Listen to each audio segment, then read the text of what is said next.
Howdy y'all, my name is Brody Huff. This is the Southern Steel Show. It's the second episode. This is Tate Manley. If you want to tell us a little bit about yourself before we get started. Yeah, so I'm down here at Patriot Academy for 9 months and with Brody Huff and coming from North Central Idaho, so yeah. We just got done with our first class day here at the Patriot Academy, Patriot Institute, 2 Ps. And we talked about character today. And I think that played in very well with the timing of just everything that's been going on lately. As any of you that have already listened to the first episode know, I talked about the tragedy of Charlie Kirk for a little while, how we need to stand up and also stop being so tolerant of everything. But we kind of ended up talking about that a little bit today when we were talking about character. And it was funny because we brought up something that me and Tate had already talked about in the truck yesterday. We went to pick up a couch for him and his roommates in his cabin, and we got to discussing the whole turn the other cheek thing. And he had his take on it, if you want to give us your take on what that means. So I think in Scripture, when Jesus is talking about turning the other cheek, the way it's written, you know, when you go to slap someone, or how Jesus worded it, it's generally with the back of your hand, and that's generally used as a mocking slap when you slap with the back of your hand. And so when Jesus says, you know, turn the other cheek, it means turn the other cheek, and essentially you're saying, treat me like a man, slap me like a man. And so it's not necessarily cowering or stepping down, but it's saying, treat me like a man, treat me as you would fight a real human being versus someone you think less of you. So. And he got like all apologetic and stuff with it. I guess he's just a little better with the theology side than I am. I'm a Southern country boy that don't think too hard on certain things, and I just said, you know, that goes right along with the whole 3-strike rule, because you only got 2 cheeks to slap. So after that, you know, you don't have any more to turn. And that, you know, that goes along with my personal belief that you don't always need to be tolerant of everything. You know, tolerance is never mentioned in a positive way in the Bible. It's only ever mentioned negatively. Yeah. But it was just funny that it got brought up in class by actually a girl first. So it wasn't even me and him trying to bring it up. It was like, hey, we talked about this yesterday. So I guess we're going to talk about it a third time a little bit. Yeah. Just now. But we got into what it means to be a man or a woman of character. And that's something that's really emphasized at Patriot Academy anyways. I actually still have it in my pocket. Something that we do at the leadership congresses, whether that be nationals or regionals, is we receive a golf ball, and it's got a little Patriot Academy logo right on the front of it. And you have to carry this thing around the entire time. And let me just tell you, it sucks. Like, you can't type, you can't write, it's hard to eat. If you come out of the bathroom and you don't have it in your hand, it gets stolen. And if you don't have it, if you lose it, you have to say a quote. And if you lose it 3 times, which I've only ever made the mistake of doing once, just because I thought it was dumb, I had to sing a VeggieTales song. So that was embarrassing, and I've tried my best not to let go of this thing again. But the reason that we have to hold on to these things the whole time, and the reason they made it something that's uncomfortable to hold on to, because your hands get sweaty whenever you're trying to hold this thing. Yep. It's like trying to hold on to a freaking greased pig. You know, whoop, shoot out of your hand at random. Yeah. They want it to be uncomfortable, because it is uncomfortable putting your true character on display all the time. Because if you're not having yourself on display all the time, then that's not really character. You know, character is how you act in the dark and how you should act in the light. If you're acting a different way out in front of people, then you're lying. And that reflects on what people don't see either. If you're constantly putting on a show as to who you are in public, then more than likely there's something going on wrong in private as well. And we talked a little bit about calling people out whenever they're doing stuff like that, if you want to go into right. And kind of along with the lines of the golf ball and easy to lose and such, you know what you were talking about. And the instructor talked about in good character, he labeled it 3 C's of conviction, courage, and consistency. And so being with like with the golf ball, it's easy to lose. It's easy to mess up and drop it. It's slipperier than a grease pig, and as you said. But yeah, it's hard to be consistent and hold it through the entire regionals or nationals, and so it represents a good example of maintaining good character in difficult situations.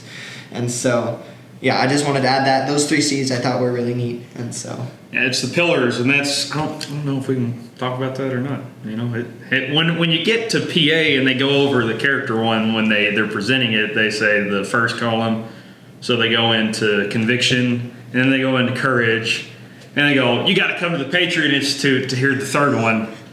And then after 5 or 6 minutes of questions, they go, we'll tell you the third one anyway. So I think we're probably okay giving away their secret here. Yeah, but a little bit. It's a lesson that everyone needs to learn, so I don't think they're going to be too mad about us trying to make people be better about themselves. Yeah. And so, go ahead. Oh, well, I was just wanted to hear what pillar of conviction, courage, and consistency, what's the pillar that you think that you need to work on the most, or maybe what's the one you're strongest in? So strongest in is probably going to be the conviction side of it. So that honestly probably comes from first negative traits that I've forged out and made into a good trait. Like growing up, my mom, my dad, my grandma, all of them hard-headed, you couldn't argue, you couldn't debate with them. It's their way or get out.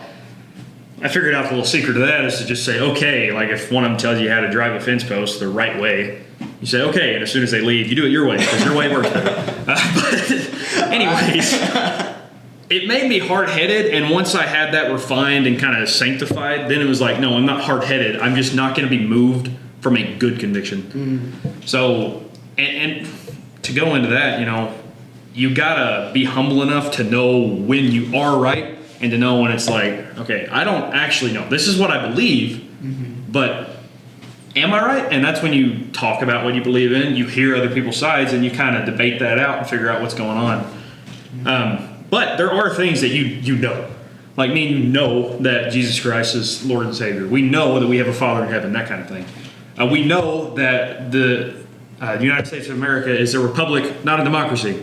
We know these things. Amen. So you stand on those, and everything else you have a little bit of mercy in. And something that my youth pastor, one of my biggest mentors back home, always said was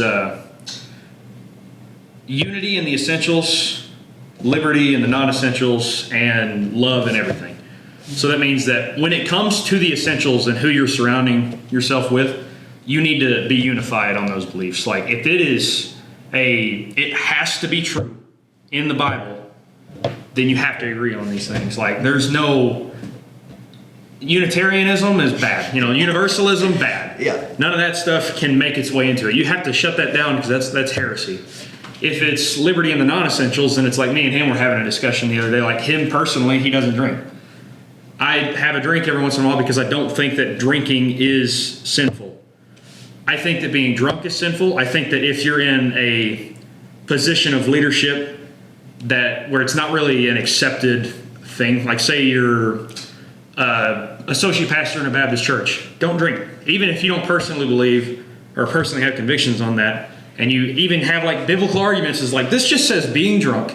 This was definitely wine, not grape juice that Jesus made. Like, you shouldn't be doing it because you might make your other people stumble, because what you do in excess, they're only going to do a little bit of, So if you're not excess, it's if you do good things in excess, they do good things in kind of a minimal way. And if you do bad things at all, they do it like, oh, it's okay, and just go right at it. And then in the love and everything, that's whenever you get into like, love your enemies. You don't agree on anything, not the essentials, not the non-essentials, but you still love them because they're still people and you want to win them over to the gospel of Jesus Christ. If you want to go into that a little bit. I know you're sitting over there. No, that's good. And I think, and I was actually just about to ask what if you, do you want to go into explain, I guess, that love aspect? Because I think a lot of Christians, they interpret love a certain way of we should love everyone, and I think they interpret love with acceptance and tolerance, which we were talking about earlier, where it's not acceptance and tolerance. love can be really harsh and difficult, but love is truth. And so I don't know if you want to run into explaining how should we as Christians love those that we disagree with in a biblical way, not in bending the knee, cowering, being tolerant, or acceptance of sin, but holding the standard, but yet showing grace and love for them where they're at. So that's actually one of the things that I'm struggling with right now. Like, I got people over here on one side that are my friends who are like, okay, time for war now that everything's happened. And I've got people like my grandma, and she's still like, no, it's still just talk it out, show the love of Christ to the end. Mm-hmm. Like, there's no room for really any of the other stuff. And she don't get mad at you, but she's like, I don't agree with what you're saying on the whole, and be intolerant sometimes. And then I've got my dad, and he's over here like, nope, it's time. Punch him in the face. So, now, not outright, that's not what I mean. Something my dad said, and I actually said it on the last podcast, but you weren't here and you haven't heard it, so I'm going to tell you. He said, it's time to step out and be bold. Don't hide your faith and your belief and things like that. And be tolerant to a degree. Like, if you're getting mocked, if you're getting ridiculed, it's words, bro. Like, get over it. It's just words. Don't retaliate to that. Mm-hmm. But if you get these people that I've seen, like at a few vigils, we will have the opposition show up and just start acting just blatantly evil. Mm-hmm. Honestly, I saw a video earlier where a dude was acting like he was Charlie and getting shot at a vigil. Mm-hmm. I would not have blamed those people had they beat him up. Mm-hmm. But they showed restraint and just shook their heads, just like in pity, and that's where I'm at. They haven't touched you. But I'm also not to where you're like, I got hit, but I'm just going to be done with it. Like, no. They've done the mocking part. If they hit you, now they hit you like a man. So now it's time to just go like 1, 2, and now it's your turn. Punch them across the face. I'm not in here for tolerance of physical abuse anymore. Mm-hmm. And in the past, I like to think that I'd be like, okay, we're going to just walk away so I don't get an assault charge. And now it's like, okay, these fists were made for something. We're going to figure out what. Yeah. But I don't want to always be like that. And I know part of that is just I'm young, kind of passionate about this, and I'm mad. I'm angry. And talking about it makes it easier to kind of let that go away a little bit, Mm-hmm. Keep the righteous part of it, get rid of the unrighteous part of it, Yeah. But I'm not as good at showing mercy and love. We talked about that in class. I don't remember, was it you or Nicole that was like, you can show mercy and love easier, but it's harder to call out sin. And then I was like, I'm the complete opposite. Like, it's easy for me, like with my friends, I'm not going to sit there and be like, they'll figure it out. Mm-hmm. They'll be okay with this. I'm not going to accept that. And be like, no. Stop what you're doing or you're going to mess your life up. Mm-hmm. But it's harder for me to show mercy to somebody else. It's like, I already forgave you once and I don't really want to deal with this a second time. So it's easier to just slap you across the face and be like, stop being stupid. Yeah. I'm still struggling with the merciful part of the heart of God. Yeah. And I think I agree. There's a lot of difficultness in that of knowing the right path to walk and how you're supposed to walk in grace and love, and but also in holding a line. And I think about in Scripture what it talks about. I can't quite quote the verse exactly, but it's like, blessed are the peacemakers. It doesn't say peacekeepers, because when people try to just keep the peace, when they try to be tolerant, when they try to brush sin under the rug, when they try to just cover things and just try to keep some steady sort of peace, it breeds the opposite. But when you're peacemaker, when you're willing to call out sin, when you're willing to cut the lines and say, we are no longer going to associate, because you might be pulling my friends down a sinful path and you might be pulling me down a sinful path. And so there's times when you need to cut lines and you need to separate. And, Christ said he's coming to bring division. And so I think there is an important place for dividing and separating and making peace, making an environment where there can be peace. And I think that's like in our nation right now with the U.S., we can't be peacekeepers any longer, because that's what we've tried to do. We've tried to compromise. We've tried to work with the opposition. We've tried to, make things be comfortable for the people. And now we're at where we're at. And we need to stop being peacekeepers. We need to be peacemakers and willing to cut the lines and stand by the convictions that the Lord has given us to create an environment where there can be peace. And I think that's the battle we're facing now.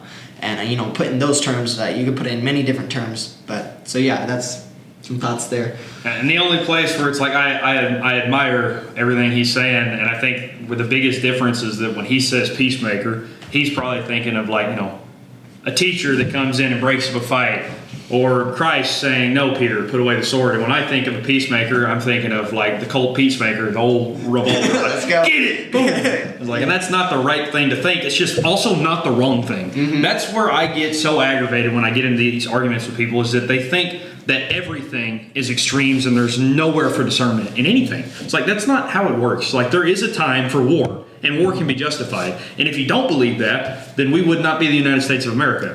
Right. A lot of countries wouldn't exist. The Civil War wouldn't have happened and just been okay, I guess just slavery. We don't want to do that. It's good that war happened. There is justified war. And people try to paint it as all of the disunity in the United States is purely about the faith. Okay, look. Yes and no. Some of these people are doing these evil things, and they hate you once they know about you. But they were also just wrong. You can't just say that everything has to do with faith, because they're also just doing basic overreach stuff in the government. We should not be getting taxes as high as we are. I read a quote here a while back that I thought got to the heart of the problem with taxes.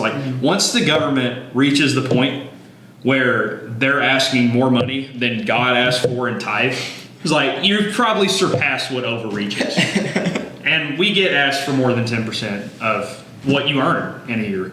And God wasn't even specifically asking for money when he asked about it. It's 10% of the first fruits. And I've seen people that even just instead of their money, farmers, they donate 10% of their crop to homeless shelters or things like that.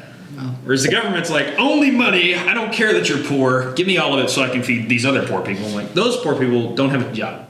If you don't work, you don't eat. And we're not getting into that. Anyway, it's just it's a hard issue, but at the same time, that doesn't mean that your hearts are wrong. It means they're not in unity. Mm-hmm. Me and Tate are probably not going to see eye to eye on everything, but he doesn't hate me for what I believe, and I don't hate him for what he believes, because I think part of what he says is right, and I think part of what I'm saying is right. Because I don't think violence is always the answer. Obviously, I don't think that, or I'd have already left. I'd have got here to PA Institute, all that would have went down, pick up arms and took off. Mm-hmm. We don't have a clear enemy. Right. So there's not a reason to retaliate. You don't just go start fighting people because they think different than you. Mm-hmm. Because they're not the clear enemy. What's the root cause of this?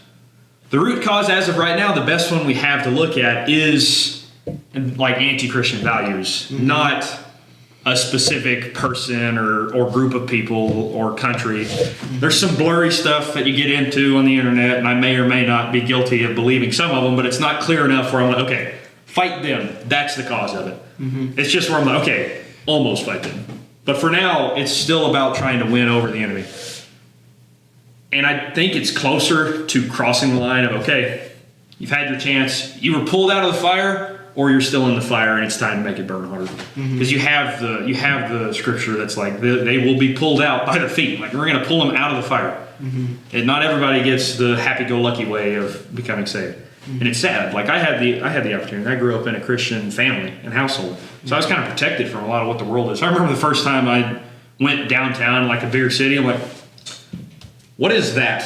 It's I flat out pointed at it, not thinking about what I was doing or saying, because I was still kind of fresh in my deep relationship with Christ. Mm-hmm. And it was, what do they call them? What is it whenever they put on the weird suits, try to act like dogs? Furry? Furries, yeah. It's a furry walking down the street, and I was what is that? And I pointed at him and was should not have done that. I should have just thought it.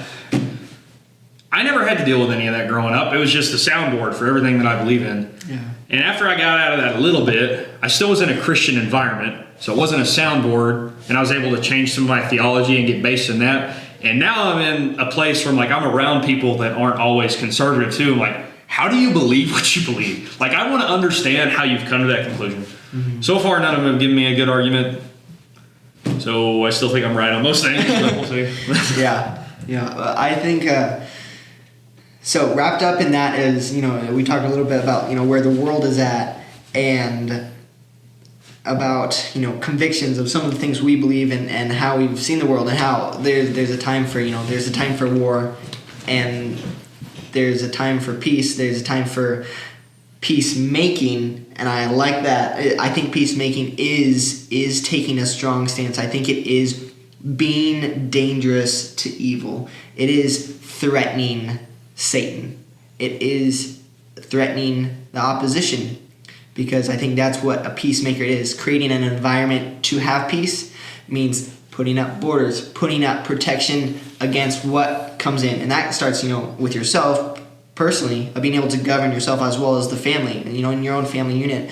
When you, as a father, Lord willing, govern your family, you be a peacemaker. You create an environment of peace there, and that's done by keeping out the attacks that would come of the devil. And so I think we're talking about a lot about conviction, but then in class today, conviction, you can have beliefs, but if you don't have the will or the ability to carry out and walk in those convictions, what are they? And so that's where courage comes in, of having the courage to walk those beliefs out. And so you seem like a courageous guy, but I know there's times when you face certain challenges and it's like, I'm afraid. This is scary. But you choose to step forward anyway. So, well, like we got told in class, and obviously it makes sense, fear is good. If you don't have fear going into some situations, it's not that you're brave, it's that you're stupid. Like, you really need to be fearful sometimes. Walking anyways is courage, like he's saying. You asked me earlier about what did I need to work on too. Mm-hmm. You asked me that, and then you went back and asked me, like, actually, what are you good at? Mm-hmm. Like, okay, well, I'm good at conviction. Consistency is the hardest part for me, and not as much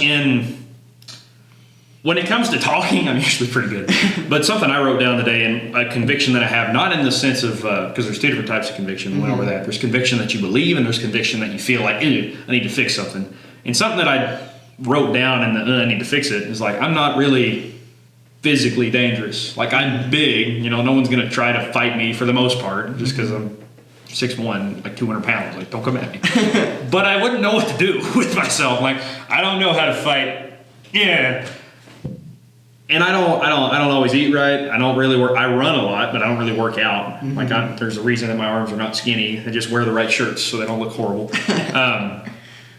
And I'm trying to be more consistent with my physicality too, because I think when you have a good, healthy physical body, you have better mental thinking. Like, you're not always in a doubting yourself mindset, or you're depressed or something like that, which I haven't had to deal with depression in a while, but I do doubt myself sometimes, even as I'm saying something with full belief, and yet there's still doubt. I don't know if that makes sense, but you're so confident in what you're saying to everyone else. Yeah. You're like, I am right, and all of you should believe it. Do I believe it? Sounds like, yes. And it's a weird place to walk, but what do you do best, and what do you have to work on the most?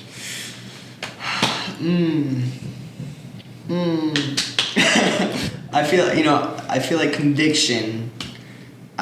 In certain areas with conviction, I think conviction is one that I have. I tend to see things very much black and white. I don't feel like I live in a lot of gray area. Mm-hmm. And so I tend to see either it's yes or no. So I'm learning to have more grace and be okay with people in gray area, and be like, okay, it's not wrong what they're doing, and be okay with that. Maybe it's not what I would do, but the Lord has them maybe in a different place or a different direction. And so with conviction, I feel like I tend to be pretty convicted and black and white. Consistency, that's one I'm still working on. However, I tend to be pretty disciplined. I think discipline is something that I really worked on, and it's become more natural for me. And I kind of pair that with consistency, although there is a difference, but I think I tend to be relatively pretty consistent. Courage. That's one that I've definitely struggled with a lot. Just in the last year, I feel like the Lord's really He's been calling me in a certain direction, and I was praying, and I feel like He was really calling me that direction, and I was like, I did not want to go. I'm like, Lord, my heart is not at a place to do that. I'm not ready for it, and honestly, I was scared because I'd done something like it before, and it was pretty awful, and I did not like it. And so I'm like, Lord, I do not want to. And it's like, it feels like the Lord's behind me, pushing me out, digging in my heels, and I'm like, oh no! Like Spider-Man trying to stop the train. Exactly. And so I'm just like, Lord, I do not want to do this. I'm like, Lord, if you want me to do this, like, Lord, you're gonna have to get my heart in the right position. And I'm like, so I was fighting back and forth, and the Lord has just been so gracious with me and patient, which has been wonderful. And I still kind of feel like this is the direction the Lord has for me in the future. But it was kind of postponed for a bit. But what it kind of came to was, I'm digging in my heels and such, but it seemed like the Lord pulled me out of that. And I was like, okay, let's kind of come back to the foundations. Who am I? Who are you, Tate, as my child? And so it was just a lot of kind of coming back to foundations and learning more about who I was. And then out of that, I feel like the Lord prompted this question in me of, even if your heart is not ready, are you willing to trust that I'm still going to be able to lead you? And in that, I was like, okay, Lord, I'm not ready. I don't have the ability in my own strength to be courageous to the level I want to be, and to perform or to be, that sort of man to, take a bullet, to not only be willing to die for my convictions, but be willing to live for my convictions.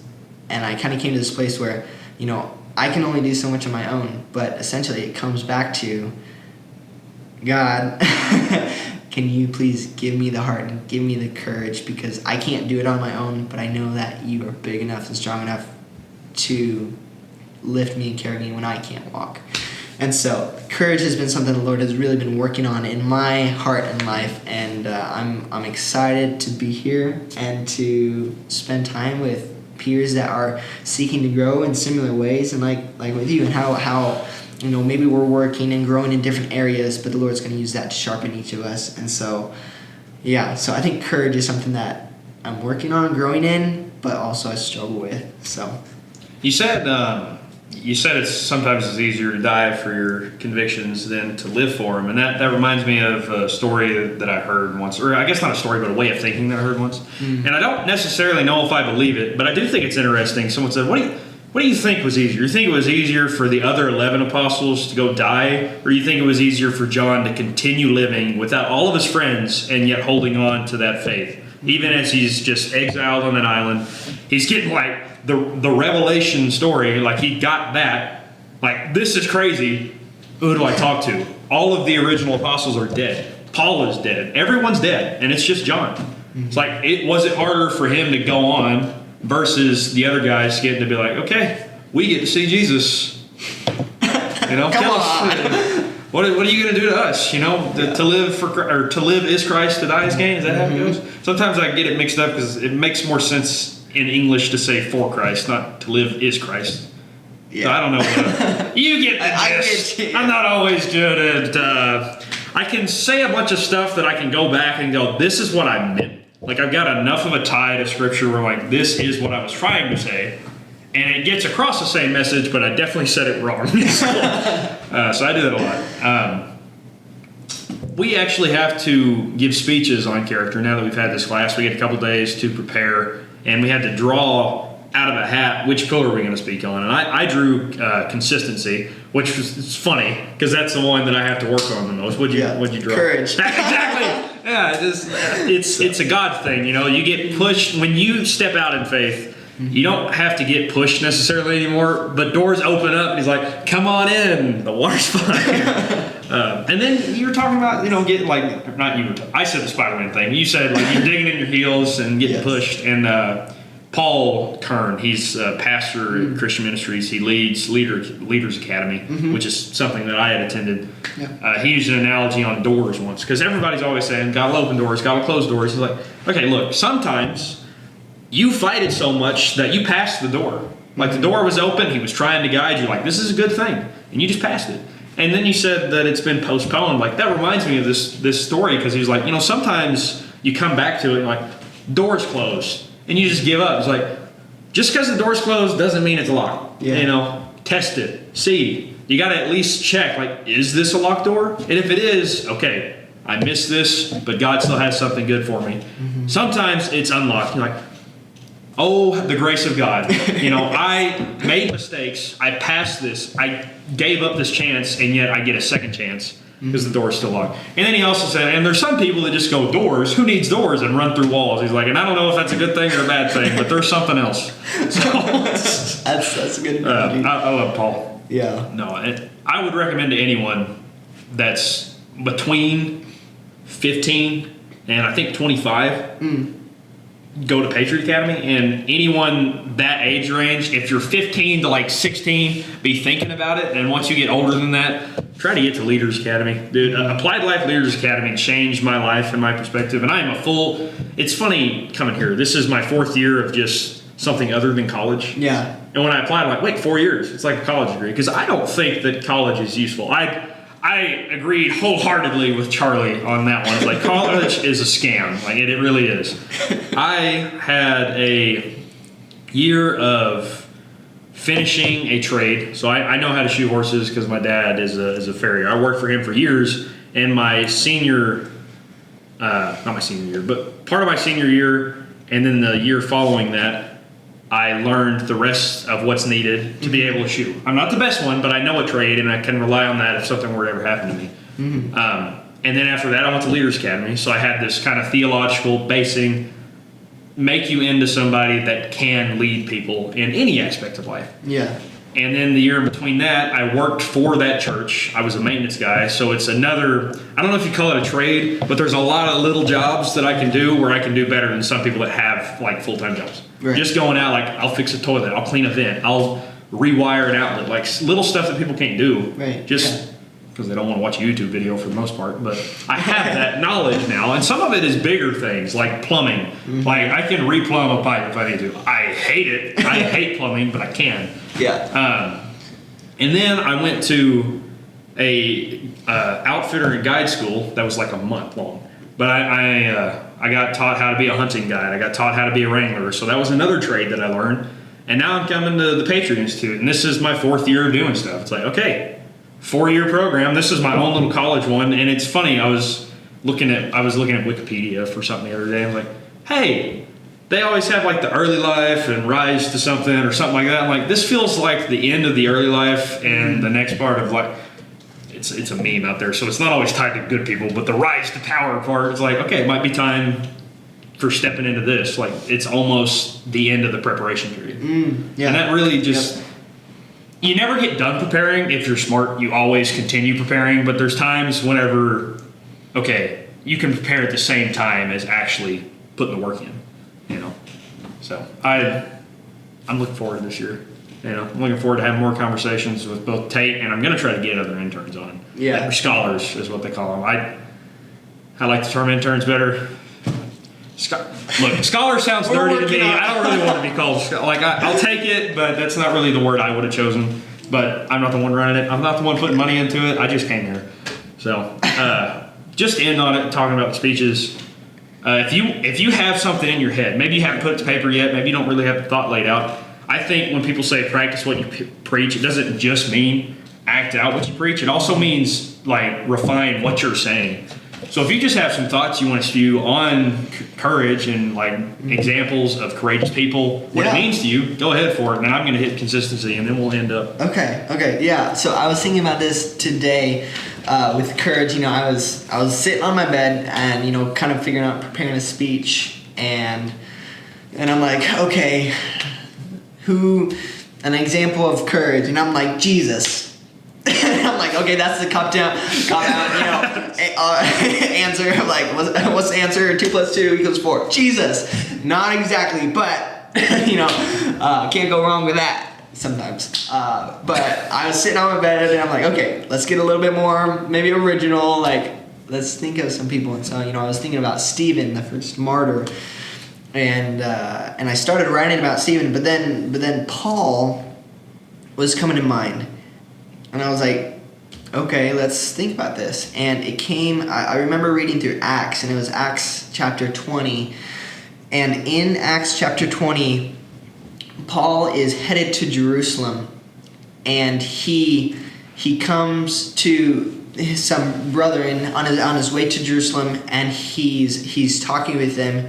And he's talking about how he's headed to Jerusalem and kind of how he's not going to see them again, and that and they're like, we don't want you to go. Like, they're weeping and crying because they don't want him to go, because they know something's going to happen when he goes to Jerusalem. And his response, I think, was pretty remarkable, because it wasn't it wasn't afraid or anything. It was he said that pretty much his only assurance was that in every city he would be persecuted and afflicted. And he's like, I don't know what is in Jerusalem for me, but I do know that in every city persecution and affliction awaits me. And hearing that and reading that, it was like, that was, if your only assurance in life was that in every place you would go to, every person you would meet, you knew you would be persecuted and afflicted, what would you do? How would you walk into every situation with courage? And Paul continues of just talking about, my life is of little value to me. And he talks about, to live is Christ and to die is gain. His whole perspective was, my life is not my own. And so I will go into every city and preach the gospel that I have been given, that I've been blessed with. And my life is not my own. It's laid down. And so hearing that, and then chapter 21, it talks about he continued from that place to a couple other places. And in each of those places, there was a prophecy spoken that was like, a guy came up to him and said, the Holy Spirit told me that you should not, don't go to Jerusalem because you're going to get persecuted. And then the next place was kind of the same thing, where there's this prophet that came up to him, took his belt, bound his hands and his feet, and he's like, so this will happen to the man who owns this belt, and he will be given over to the Gentiles. And so again and again, it was confirmed that where Paul was going, he was going to get bound, he was going to get persecuted, he was going to get given over to the Gentiles. And they were weeping over him, and he said, why are you breaking my heart? It is my joy to serve and to give my life for the gospel. And he's like, I would live for it, I would die for it. So why do you weep and break my heart? And just that perspective of he was all in to the very end. And I think about the courage he had to give everything. It was just profound to me. And so I'm just excited to dig into more. And that was just such a neat example of what courage meant, because Charlie Kirk, what he did, he knew he was in danger every time he went out there, but he still did it. He still went out and spoke truth. Paul still went out and spoke truth every single time, even though he knew he would get persecuted, though he knew his only assurance besides being saved was he was going to be afflicted. And if that was your only assurance in life, could you walk forward carrying the convictions and walking those convictions out in courage before the world? So that was really good. We got told, try to not use the same examples of it as everyone else. So I just decided right off, okay, I'm not going to use a Bible example because that's just going to be hard to not overlap on certain things. And then I thought, wow, this is perfect. Because I just had my mind on a character called the Rifleman from a show I used to watch. I talked about it on the podcast the other day. My timing from outside always looks stupid. My timing for me is like perfect. That works great. And it's this like show. It was recorded in 1958, I think, to begin with. It had 5 seasons. And it's about this father and son. He's a rancher, lost his wife. He's raising this kid on his own. And he's just a man of character. But he's consistent in everything. Like every day, think about the life of a rancher. Every day you got to feed your horses. Every day you got to check on the cattle. Like every day you got to make sure everything's watered, check your tack, make sure there's no saddle sores on the horses, all that stuff. He's also a farmer. Every day checking crops, make sure there's no pests or anything like that. Every day you don't have a wife, so you got to cook for your kid. You got to tend to him until he gets old enough to cook. Obviously sometimes they got to take a little responsibility for themselves. But because he was consistent in that everyday life, and because he was trying to teach his son these convictions, and was setting an example of courage, so he had all 3 pillars of character, but the consistency is what ties it together. You can't be courageous and convicted and not be consistent. Otherwise, that's not character. You're just there whenever it's convenient to you. What was the other one? You can't be consistent and convicted with no courage, otherwise you're useless to everybody. And you can't be courageous and convicted, or not convicted, and consistent with no conviction, otherwise you could be just a totally evil person, so don't do that. But he was consistent in his everyday life, so whenever trouble did come to him, it wasn't any problem for him to just go, I'll just do the same thing. So when trouble came his way in the form of like physical danger, it's like, well, sucks for you. Like, I'm prepared for this. You're not. And he always came out on top. He's obviously a Hollywood character. He's going to come out on top. He's the hero. But that doesn't mean that it doesn't work that way. If you truly hold the faith, you do always come out on top. Even if you lose here, you come out on top. So trying to keep that consistency in my everyday life, that way I don't even have to think about it whenever I'm tested, is what I'm looking to be able to do. And something that I think is really cool and points to what character is that this character, Lucas McCain, was played by a guy named Chuck Connors. And the character is awesome. Like he's a man of character, he's consistent, he's courageous, he's conviction, like he's got heavy convictions. Chuck Connors was known to be like a bad person. Like bad with kids, kind of a womanizer, always drunk, a chain smoker, cussed like a sailor. It's like, okay, see, this was put on outside for a show. He put it on for a show. That's not how he was. Character can be faked very easily if you're not really paying attention, or if you're not in tune with the Holy Spirit. You won't be able to read that someone is not a man of character, and you'll trust people that you didn't need to trust. So when you're trying to discern, your friends, just make sure you've been in the Bible and you've been praying for a long time. Like, stay in that, stay consistent in that. First and foremost, and you'll be fine. Yeah. I think that's all, Tate. Thanks for coming on. Yeah. You'll see us next time or you'll see at least me next time on the Southern Steel Show. Have a good night. Awesome.